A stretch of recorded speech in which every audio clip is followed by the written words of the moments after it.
Selamat datang di era baru Timnas Indonesia. Hari ini, kabar besar datang untuk sepak bola nasional. PSSI disebut sudah mencapai kesepakatan untuk menunjuk John Herdman sebagai pelatih kepala Timnas Indonesia, menggantikan kursi yang sebelumnya ditinggalkan Patrick Kluivert. Dan kalau nama ini terdengar familiar, itu wajar, karena Herdman bukan pelatih asal lewat. Ia adalah sosok yang dikenal membangun tim nasional dari bawah, pelan, konsisten, sampai akhirnya meledak di panggung dunia. Sekarang, bayangin ini. Kamu adalah pemain muda Indonesia, baru masuk skuad, menatap ruang ganti yang penuh nama besar, ex-Liga Eropa, pemain diaspora, pemain lokal yang lapar pembuktian. Lalu datang pelatih baru dengan misi jelas. Bukan cuma menang di laga berikutnya, tapi membentuk kultur, membentuk kebiasaan, membentuk identitas. Dan itulah label yang paling sering menempel pada Herdman, pelatih pembangun, bukan sekadar pemadam kebakaran. Siapa John Herdman? Ia pelatih asal Inggris, berusia 50 tahun, yang pernah menangani dua dunia yang berbeda, sepak bola perempuan dan sepak bola laki-laki, di level tim nasional. Ia dikenal sebagai pelatih yang membawa Kanada ke Piala Dunia 2022, dan disebut sebagai pelatih pertama yang mampu membawa tim nasional perempuan dan laki-laki dari negara yang sama ke Piala Dunia.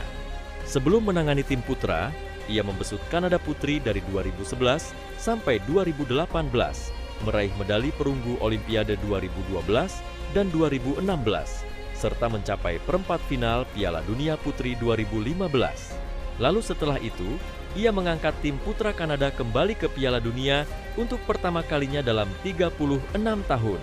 Artinya, pengalaman utamanya bukan hanya di ruang taktik, tapi di ruang pembangunan. Bagaimana membuat pemain percaya, bagaimana mengubah standar, bagaimana membuat negara yang tadinya dipandang biasa saja menjadi kompetitif. Dan itulah mengapa kabar Herdman ke Indonesia langsung terasa masuk akal. Karena Indonesia sedang berada di fase yang butuh dua hal sekaligus, hasil dan fondasi. Dalam kesepakatan yang ramai dibicarakan, Herdman disebut akan menekan kontrak pola 2+2 tahun mulai 2026 dengan opsi perpanjangan hingga 2030. Bukan kontrak pendek yang panik, tapi model kontrak yang memberi ruang evaluasi sekaligus memberi sinyal bahwa proyek ini serius. Bahkan, ia juga disebut memegang peran ganda, bukan hanya tim senior, tapi juga timnas U23 dengan mandat pengembangan pemain muda, agar jalurnya jelas dari kelompok umur ke tim utama. Oke, sekarang pertanyaan besarnya, targetnya apa?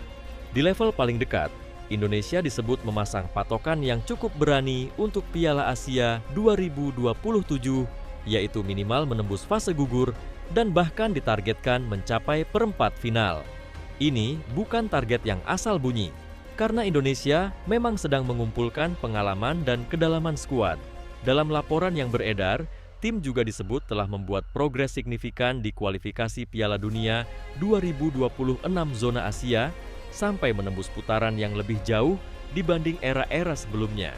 Jadi, Herdman datang bukan ke tim kosong, ia datang ke tim yang sedang tumbuh dan tugasnya adalah menaikkan level berikutnya. Yang menarik, gaya kerja Herdman biasanya bukan langsung sulap. Ia cenderung membangun lewat fase. Fase pertama, rapikan standar dan kultur. Disiplin, intensitas latihan, cara tim bereaksi saat kehilangan bola, cara tim bertahan sebagai unit, dan cara tim menyerang dengan struktur. Fase kedua, perjelas identitas. Apakah Indonesia akan jadi tim yang menekan tinggi, atau tim yang menunggu lalu menghukum lewat transisi cepat? Atau tim yang menguasai bola dengan sabar? Fase ketiga, barulah bicara konsistensi. Menang lawan yang seharusnya menang dan tidak runtuh saat tekanan tinggi datang. Di Indonesia, tantangannya unik. Pertama, jadwal kompetisi dan ketersediaan pemain yang tersebar di berbagai liga. Kedua, ekspektasi publik yang cepat naik, tapi juga cepat marah. Ketiga, kebutuhan untuk menyatukan banyak karakter dalam satu ruang ganti, pemain muda, pemain senior, pemain yang baru naturalisasi, pemain lokal yang merasa harus membuktikan diri. Dan di titik ini, pengalaman Herdman membentuk kultur tim nasional bisa jadi senjata karena tim nasional tidak seperti klub. Waktunya sempit, tapi tekanannya besar. Namun, ada satu catatan yang tidak bisa dihindari. Nama Herdman juga sempat disorot karena keterkaitannya dengan kontroversi pengintaian menggunakan drone menjelang Olimpiade Paris 2024. Dan ia disebut menerima teguran dalam proses disipliner di Kanada. Ini penting disebut secara singkat, bukan untuk menghakimi, tapi untuk konteks.